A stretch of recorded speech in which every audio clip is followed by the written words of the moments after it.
चरणानी S सुरासुरमणुसिंद वंदिदं घोदघायिकं ममलं प्रणमामि वर्धमानं तित्थं धम्मस्य कर्तारं से पुनतीर्थयरे ससौवसिद्धे विशुद्धसद्भावे समनेयनाणदंसन चरित तव विर्यायारे ते सव्वे समगं पत्तेगमेव पत्तेगं वन्दामि अवट्टन्ते अरहन्ते मानुषे खेत्ते किच्चारहन्ताणं सिद्धाणं तहनम गणहराणं अज्जावयवगाणं साहूनं चेदि सव्वेसिं तेसिं विशुद्धदंसन नाणपहाणा समं समासेज्य उवसंपयामि सम्मं जत्तो निवाण संपत्ती. स्वाध्याय कक्ष संपेपर्यंत आपणा सर्वांना चतुर्विध आहाराचा त्याग असणार आहे. अंतिम शासन नायक 1008 भगवान महावीर स्वामी की जय. द्वादशांग श्रुत देवी की जय. प्रवचन सार ग्रंथ आपण बघतो आहे आणि 33 गाथांपर्यंत आपण आलेलो आहोत. परंतु मध्यंतरी आपली जी दिवाळीची गॅप गेली त्या अनुषंगाने आपण परत थोडंसं मागून पहिल्या गाथेपासून रिवाईसून थोडा पूर्ण आढावा थोडक्यात आपण घेऊया. विलक्षण असं मंगलाचरण प्रवचन सार ग्रंथकारामध्ये कुंदकुंद आचार्यांनी 5 श्लोकांचं केलेलं आहे. सर्वप्रथम आराध्याची आराधना करून परम अभेद आराधनेत जाण्याची आचार्यांची प्रतिज्ञा आहे. उवसंपयामी सम्मम हे शब्द त्यांनी ठेवलेले आहे. आणि सर्वप्रथम मी कोण ह्याचा निर्णय त्यांनी केला. निर्णय करत असताना मी कोण, मीचा वाच्य हा असमान जातीय द्रव्य पर्याय न घेता हा जो चैतन्य स्वभावी प्रत्यक्ष ज्ञानात ज्ञात होणारा आत्मा याला त्यांनी प्राधान्य देऊन मी म्हणजे आत्मा हा मीचा वाच्य पहिल्या गाथेमध्ये ठेवून वर्धमान स्वामींना नमस्कार केला. कारण आपण सध्या महावीर स्वामींच्या तीर्थशासनात आहोत. त्यानंतर जे दर्शनाचार, ज्ञानाचार, चारित्राचार, तपाचार आणि वीर्याचार या 5 आचारांनी सहित जे परम शुद्धोपयोग स्वभावी साधू, आचार्य, उपाध्याय आणि साधू परमेष्ठी यांना नमस्कार केलेला आहे. हा नमन करून त्यांचा नमनाचा भाव इथेच थांबलेला नाही, तर भरत क्षेत्रामध्ये जरी तीर्थंकर नसले तरी अडीच द्वीपामध्ये विदेह क्षेत्रामध्ये जे तीर्थंकर 20 विद्यमान विद्यमान आहे त्यांना या ठिकाणी समग्रतेने नमस्कार केला.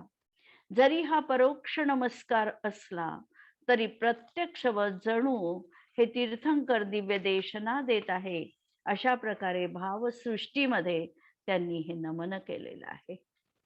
वंदनेचा हा भाव अर्हंत, सिद्ध, आचार्य, उपाध्याय आणि साधू यांच्या प्रणमन कायेद्वारा, वचनाद्वारा द्रव्य नमस्कार, भाव नमस्कार, द्वैत नमस्कार, अद्वैत नमस्कार अशा प्रकारच्या भूमिकेला ते प्राप्त झाले. आणि शेवटी पंचपरमेष्ठीचं जे विश्राम करण्याचं अति उज्ज्वल धाम म्हणजे दर्शन आणि ज्ञानाची मुख्यता असलेला जो आश्रम म्हणजे भूमिका, स्थान म्हणजे शुद्धोपयोग आणि समता ज्या ठिकाणी उत्पन्न होणार अशा या साम्याला आचार्यांना प्राप्त व्हायचं आहे ही प्रतिज्ञा देखील त्यांनी 5 गाथांमध्ये त्या ठिकाणी सांगितलेली आहे. मी साम्याला प्राप्त होतो की ज्यामुळे निर्वाणाची प्राप्ती होते. आणि 6व्या गाथेमध्ये आचार्य निर्वाण प्राप्तीचं साधन सांगतात की अतिंद्रिय सुख उपादेय आहे आणि त्याचं कारण वितराग चारित्र. इंद्रियजन्य सुख कथनचित हेय आणि त्याचं कारण सराग चारित्र आहे. आणि म्हणून वितराग चारित्राला प्राप्त होण्याची भूमिका त्यांनी 6व्या गाथेमध्ये ठेवलेली आहे. हे चारित्र कसं, तर निर्विकार परिणाम आपल्या त्रिकाली ध्रुवाच्या आश्रयाने झालेला जीवाचा वितराग परिणाम म्हणजे चारित्र. आणि चारित्राचे 4 बिंदू आमच्या समोर आचार्यांनी ठेवले. चारित्र, धर्म, शम आणि निर्विकार परिणाम. आता 8 नंबरच्या गाथेमध्ये धर्म आणि धर्मी यामध्ये अभेद असतो. कारण धर्मीपासून धर्म पृथक होऊ शकत नाही. म्हणून चारित्राने परिणत असलेला आत्माच चारित्र आहे ही गोष्ट सिद्ध केलेली आहे. जेव्हा जीव शुभ, अशुभ किंवा शुद्ध उपयोगाने परिणमतो त्यावेळेला तो शुद्ध, शुभ किंवा अशुभ असतो ही गोष्ट 9व्या गाथेमध्ये आचार्यांना सिद्ध करायची आहे. आत्मा स्वभावाने न्यायक स्वभावी असून एकरूप आहे. तरीही जेव्हा शुद्धोपयोगाने सम्यक्त्व सहित आहे त्यावेळेला तो स्वयं शुभरूप म्हटल्या जातो. ज्या वेळेला मिथ्यात्व, अविरती आदी रूपाने परिणत होतो त्यावेळेला तो स्वयं अशुभ आहे. आणि ज्या वेळेला तो आत्मस्वभाव भावरूपाने वितराग भावरूपाने परिणत होतो, धर्म भावरूपाने परिणत होतो त्यावेळेला तो साक्षात शुद्धोपयोग रूप असा म्हटल्या जाणार आहे. जीवाचे असंख्यात लोकप्रमाण परिणाम आहेत आणि हे सिद्धांत ग्रंथामध्ये परिणाम 14 गुणस्थानांच्या माध्यमातून सांगितल्या गेले. त्यात पहिली 3 गुणस्थानं ही अशुभ उपयोगाची आहे. 4 ते 6 गुणस्थानात तारतम्याने शुभोपयोग असणार आहे. 7 ते 12 गुणस्थानापर्यंत शुद्धोपयोगाची भूमिका आहे आणि 13 आणि 14 गुणस्थान शुद्धोपयोगाचं फळ आहे. 9 पर्यंत हा ग्रंथ भाव विशद केला आणि 10व्या गाथेमध्ये परिणाम आणि परिणमन होणं हा वस्तूचा स्वभाव आहे आणि 4 सुखाच्या गुरुकिल्ल्या आम्हाला आचार्यांनी आमच्या हातामध्ये दिल्या. पहिली, परिणामाशिवाय पदार्थ नाही. दुसरं, पदार्थाशिवाय परिणाम नाही. तिसरी गुरुकिल्ली दिली, प्रत्येक द्रव्य आपल्या गुणपर्यायी स्थित आहे. आणि चौथं सांगितलं की प्रत्येक पदार्थ आपल्या अस्तित्वाने रचित आहे. यानंतर चारित्र मार्गामध्ये येणाऱ्या शुभ, अशुभ आणि शुद्ध भावाचं फळ सांगितलं की आत्मस्वभावरूप धर्माने परिणत होणारा हा आत्मा आहे. आणि या गाथेमध्ये शुद्ध संप्रयोग हे शब्द ठेवण्यात आले आणि याचा वाच्य वितराग चारित्र हा आहे. जेव्हा धर्माने परिणत हा आत्मा निश्चल रत्नत्रय रूपाने परिणत होतो म्हणजे शुद्धोपयोगाने परिणत होतो तेव्हा हा स्वयं अबंध स्वभावी आहे आणि स्वतःच्या विरोधी शक्तींनी रहित निष्प्रत्यनीक शक्तिरूप स्वकार्य करण्याला तो समर्थ आहे आणि त्यामुळे त्याला साक्षात मोक्षाची प्राप्ती होते. आता हे ऐकल्यानंतर जर आमच्या अंतरंगामध्ये शुद्धोपयोगच प्रधान आहे, मुख्य आहे, शुभोपयोग सुद्धा हे आहे असं वाचून जर व्यक्ती अशुभोपयोगात जाईल, तरीही आचार्यांनी सावध करण्याचा प्रयत्न केला आणि अशुभोपयोगात जाणं कधीही योग्य नाही, त्याची आलोचना केलेली आहे. म्हणून अशुभोपयोग सर्वदा, सर्वत्र, सर्वथा हे आहे. ही गोष्ट अतिशय प्रखरपणे आचार्यांनी सांगितलेली आहे. नंतरच्या गाथेमध्ये आम्हाला हे सांगितलं की आत्म्याला उत्तम सुख प्राप्त करायचं आहे आणि या उत्तम सुखाला प्रोत्साहन देण्यासाठी, पुरस्कार करण्यासाठी उत्तम सुख कसं असतं, 6 वैशिष्ट्यांनी त्याच्या 6 क्वालिटीज आम्हाला दाखवल्या. पहिलं सांगितलं की हे सुख अपूर्व परम आल्हाद रूप असतं, म्हणजे अतिशय युक्त असतं. 6 अनी सुरू होणाऱ्या या गोष्टी लक्षात घ्यायच्या आहे. पहिलं अतिशय युक्त असं हे सुख असतं. दुसरं आत्मजन्य आहे, कारण आत्म्याच्याच आश्रयाने हे सुख उत्पन्न होतं. अतींद्रिय आहे, हे सुख अनुभवण्यासाठी इंद्रियांची बिलकुल गरज नाही. आत्मिक शक्तीनेच आत्माच आत्म्याद्वारे हे सुख अनुभवू शकतो. याची क्वालिटीच वेगळी आहे, म्हणून हे सुख अतींद्रिय आहे.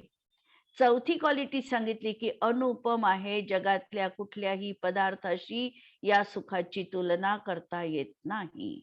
5वं अनंत आहे, एकदा प्राप्त झाल्यानंतर हे सुख कधीही संपणार नाही. नित्य नवीन उत्कट आनंद या सुखाने आपल्याला प्राप्त होणार. आणि 6वं अव्याबाद अशा सुखाची प्राप्ती या आत्म्याच्या माध्यमातून आम्हाला होणार आहे.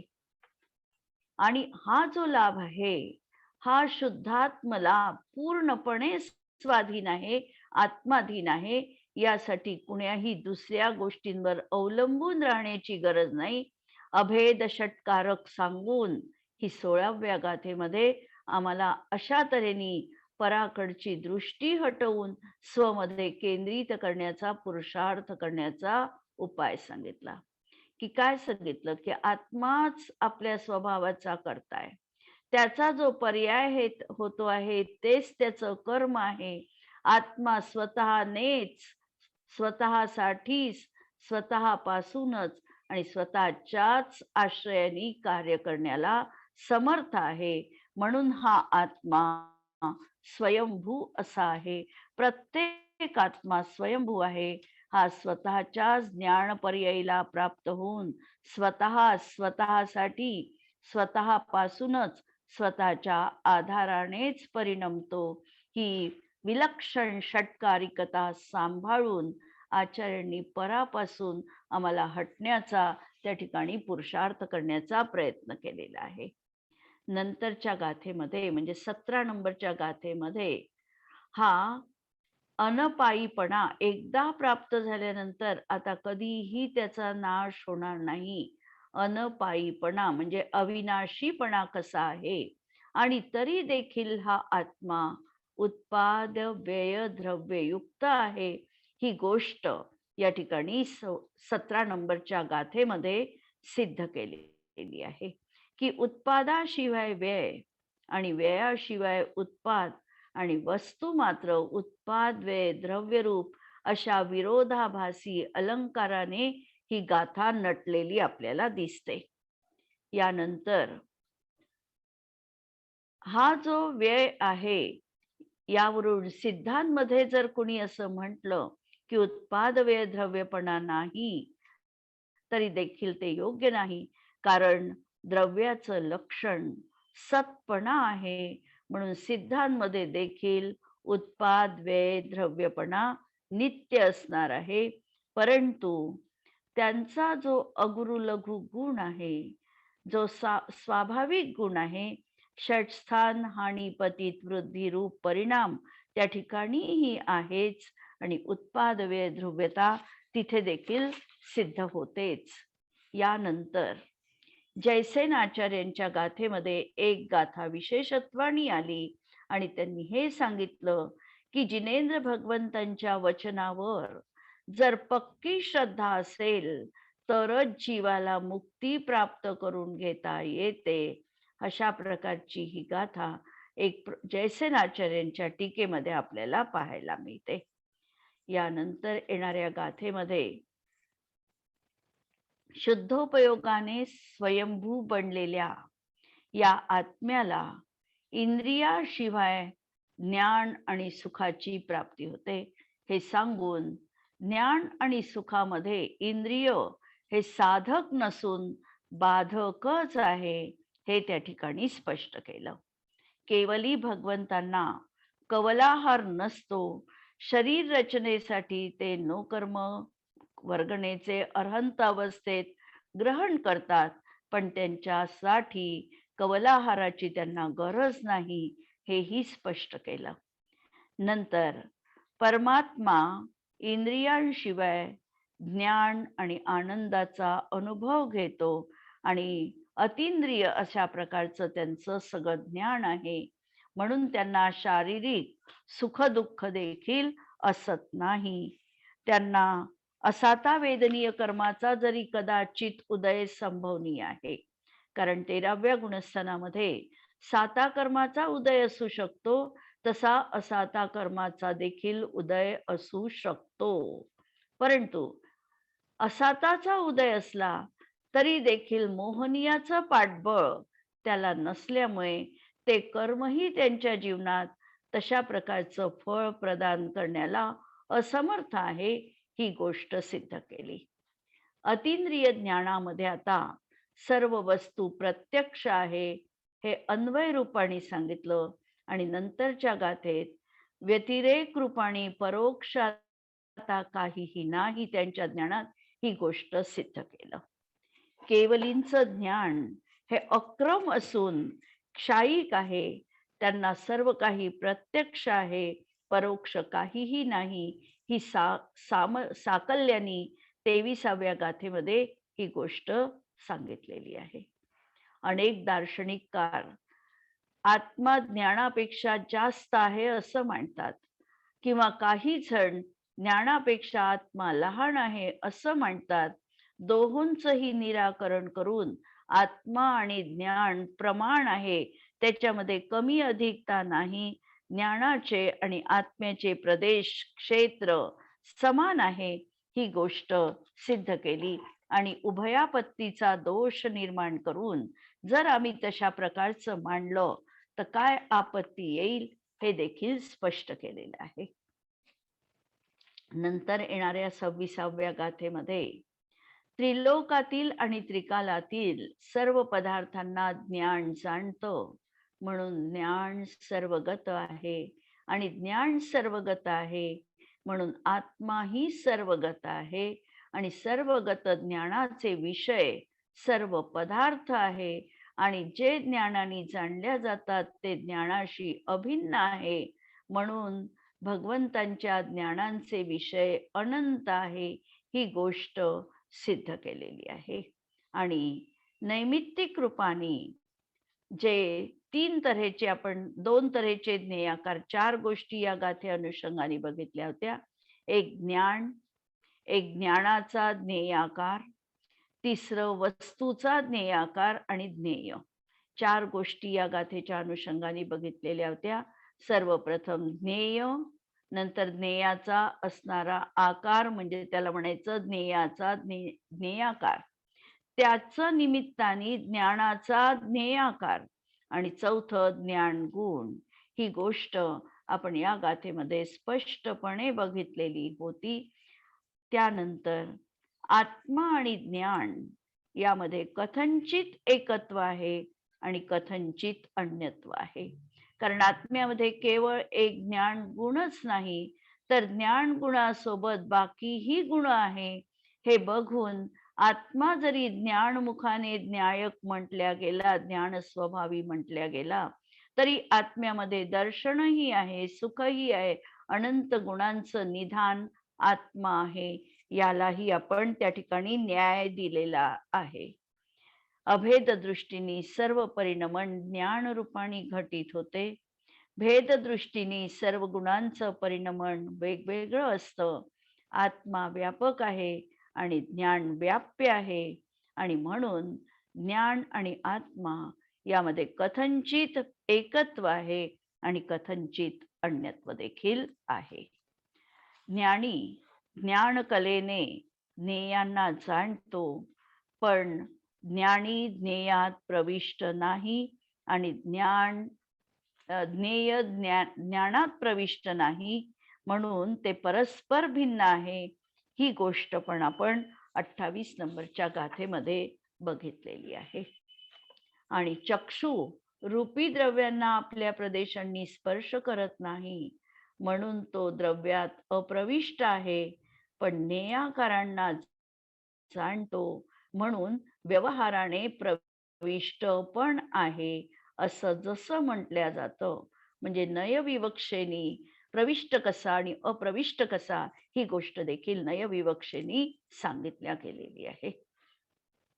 30 नंबरच्या गाथेमध्ये इंद्रनल मणी जर दुधामध्ये टाकला, तर संपूर्ण दूध जसं निळ्या आभानी प्रकाशित दिसतं, त्याप्रमाणे हीच गोष्ट व्यवहार नयाने पदार्थ ज्ञानामध्ये आहेत, असं म्हटल्या जातं.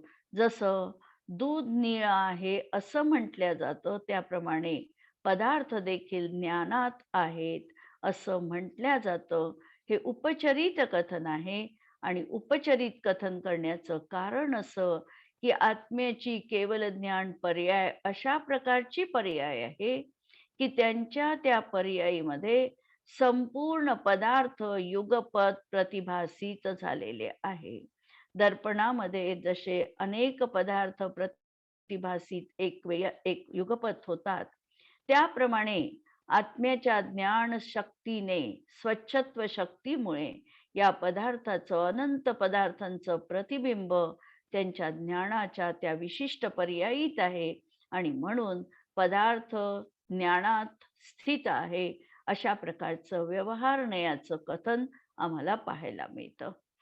पुढच्या गाथेमध्ये हा आत्मा परमार्थाने म्हणजे निश्चयाने स्वभावतःच परद्रव्याचे ग्रहण करत नाही आणि त्यागही करू शकत नाही आणि परद्रव्य रूप परिणमन करू शकत नाही, तरी देखील आत्म्याची परवस्तूमध्ये अन्योन्य वृत्ती आहे.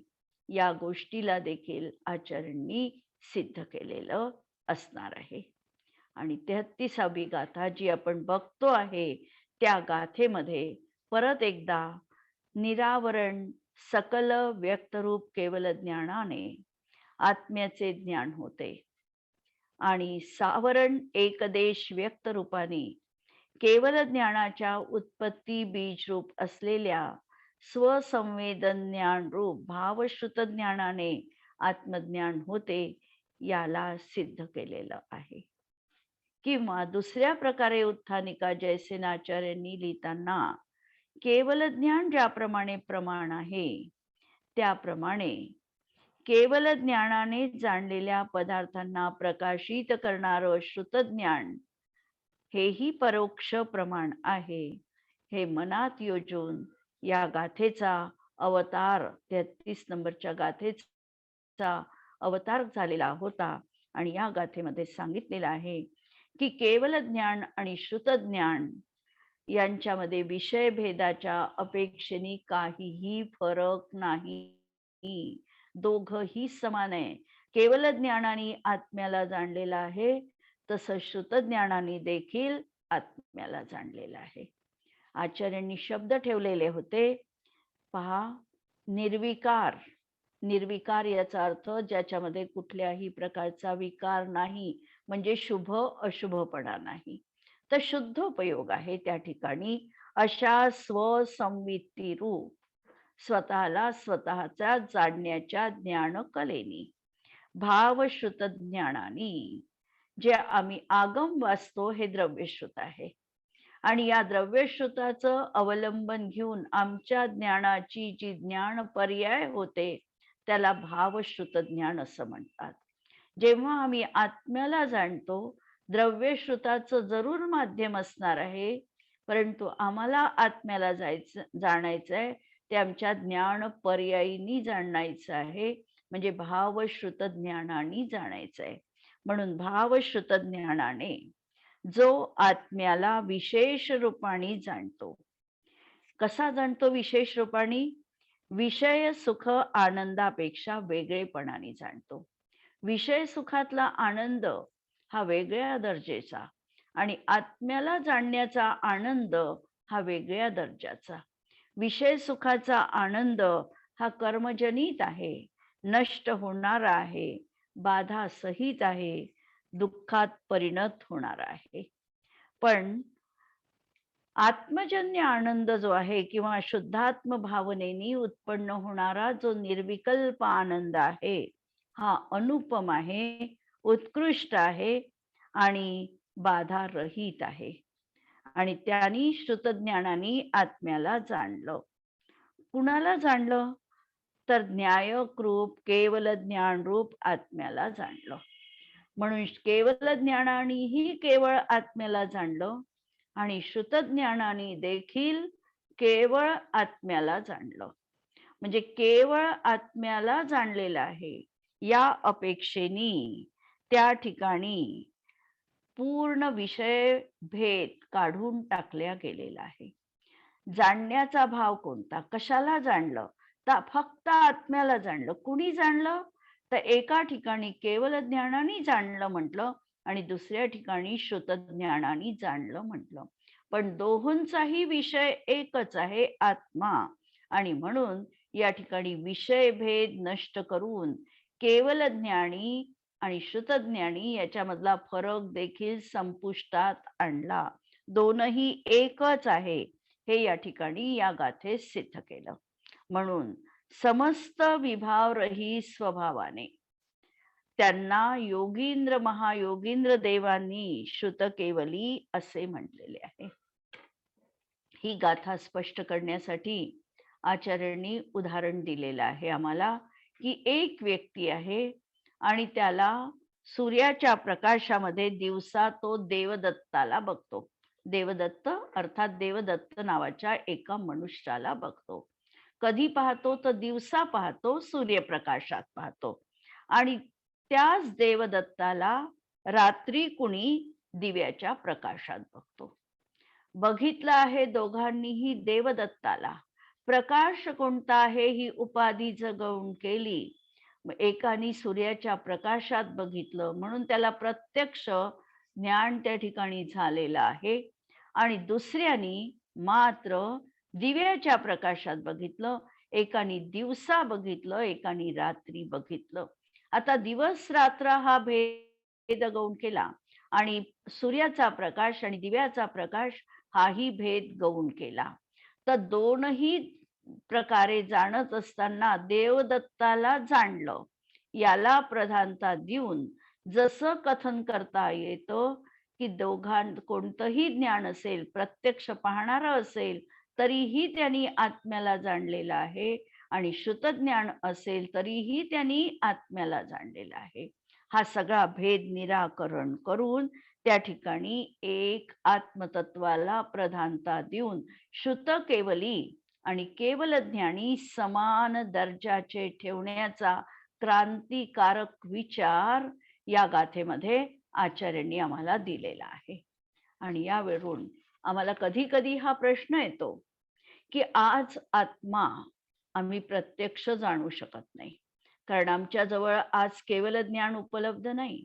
आमच्या जवळ जे ज्ञान आहे हे मतिश्रुत ज्ञान आहे, इंद्रियजन्य ज्ञान आहे. आणि या इंद्रियजन्य ज्ञानाने आम्ही आत्म्याला कसं काय जाणू शकतो? आत्मा आमच्या ज्ञानाचा विषय बनू शकतो का? आम्ही आत्मतत्वाचं ध्यान करू शकतो का? हा प्रश्न जर आमच्या अंतरंगामध्ये उपस्थित होत असेल तर त्याचं निराकरण आचार्यांनी या गाथेच्या द्वारे केलेलं आहे. की मतिश्रुत ज्ञानामध्ये हा मती आणि श्रुतपणाचा जो भेद दूर केला आणि केवल ज्ञानामधली केवलपणाची उपाधी जर आम्ही काढून ठेवली तर ज्ञान ज्ञान ज्ञान समान आहे. त्यांनी आत्म्याला जाणलेला आहे, त्याचा विषय समान आहे.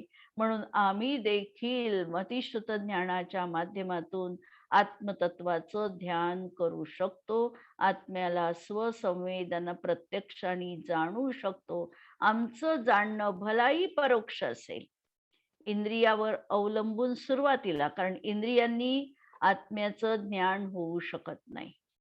इंद्रियांचं ज्ञान निश्चितपणे विशिष्ट पदार्थांना जाणण्यास समर्थ आहे. स्पर्शनेंद्रियाच्या माध्यमातून स्पर्शाचं ज्ञान होणार, रसनेंद्रियांनी रसाला जाणणार. आत्मा तर स्पर्श रस गंध वर्ण रहित आहे, म्हणून इंद्रियांनी आत्म्याला जाणता येत नाही. मनाच्या माध्यमातून जेव्हा आम्ही विचार आत्मतत्वावर करू आणि वस्तूचा सातत्याने आत्म्याचा विचार करत राहू की आत्मा कसा आहे, मला आत्म्याला जाणायचं आहे, आत्म्यालाच जाणण्याचा मला पुरुषार्थ करायचा आहे, तिथेच मला रममाण व्हायचं आहे, हा भाव जेव्हा सातत्याने आमच्या अंतरंगामध्ये विचार करत राहू, त्यावेळेला कुठे मनाची स्थूलता संपून आम्हाला आत्मानुभूतीची प्राप्ती होऊ शकते. ही गोष्ट या गाथेमध्ये 33 नंबरच्या गाथेमध्ये आचार्यांनी स्पष्टपणे आम्हाला सांगितलेली आहे. आणि याचं स्पष्टीकरण करताना कवी वृंदावन म्हणतात की शब्द ब्रह्म करी निज लख्यो, ज्ञान ब्रह्म निज रूप, ताही को श्रुति केवली, भाष तू है जिन भूप. शब्द ब्रह्म करी जिन लखो, शब्द ब्रह्माला प्रधानता देऊन, म्हणजे द्रव्य श्रुताच्या माध्यमातून जिन लखो, जिनतत्वाला म्हणजे एक तर अनंत सिद्ध भगवंतांना जो बघतो, आणि ज्ञान ब्रह्म निजरूप, आणि ज्ञान ब्रह्मरूप स्वतःच्या स्वरूपाला जो अनुभवतो, ताही को श्रुत केवली भाषतू है, त्याला श्रुत केवली असं म्हणायचं. असं कोण सांगतात? तर जिनभूप, जिनेंद्र भगवंतांनी त्यालाच काय म्हटलेलं आहे? तर श्रुत केवली म्हटलेलं आहे. श्रुत केवली वास्तविकतः हा व्यवहार नयानी द्वादशांगाचा पाठी असतो. ते मुनीच असतात. मुनींना श्रुत केवली पद मिळाल्या जातं. जसं या पंचम काळामध्ये अंतिम श्रुत केवली हे भद्रबाहू स्वामी झाले. तर अशा तऱ्हेने आत्मा सर्वत्र स्वतःलाच अनुभवतो. परमात्मा केवल ज्ञानाने स्वतःला अनुभवतो, तर अंतरात्मा श्रुतज्ञानाने स्वतःला अनुभवतो. जो बहिरात्मा आहे, बहिरात्मा देह जीव को एक गिने, बहिरात्म तत्व मुधा है. देहाला जो आत्मा आहे असे मानतो, असा जो बहिरात्मा दर्शन मोहाच्या मिश्रित ज्ञानाने स्वतःला अनुभवतो. म्हणून त्याचं ज्ञान मिथ्या आहे, परंतु श्रुत ज्ञानाच्या माध्यमातून ज्याला श्रुताला ज्यांनी अनुभवलं, आत्म्याला ज्यांनी अनुभवलं, म्हणून या दोघांच्या विषयामध्ये भेद नाही. या भेदाचं निराकरण या गाथेमध्ये केल्या गेलेलं आहे. मागच्या 32व्या गाथेमध्ये आत्मा परद्रव्यांपासून विविक्त आहे हे सांगितलेलं आहे, आणि या गाथेमध्ये केवल ज्ञान आणि श्रुत ज्ञान यात मूल रीतीने समानता दाखवून विशेष आकांक्षाचा शोभाचा समाप्ती केलेली आहे. स्वसंवेदन ज्ञान रूप भावश्रुत ज्ञान केवल ज्ञानोत्पत्तीचे बीज आहे, आणि याचा सातत्याने आम्हाला पाठपुरावा जीवनामध्ये करायचा आहे. म्हणून या गाथेच्या प्रयोगाच्या अनुषंगाने परपदार्थांना मी अनुभवू शकत नाही, तेव्हा बाहेर जाणण्याची प्रवृत्ती सोडून आत्मद्रव्यालाच निरंतर अनुभवण्याचा प्रयत्न करणं, हा या गाथेचा प्रयोग आम्हाला जीवनात करायचा आहे. आज आपण इथे थांबूया, आणि उद्याला आपण परत थोडी या गाथेवर चर्चा करून पुढचा विषय घेऊया. जिनवाणी के ज्ञान से सूझे लोकालोक, सो जिनवाणी मस्तक नमो सदा देत हो घोक. नमो अरिहंताणम नमो सिद्धाणं नमो आयर्याणं नमो वज्रायाणं नमो लोये सवसाहुणं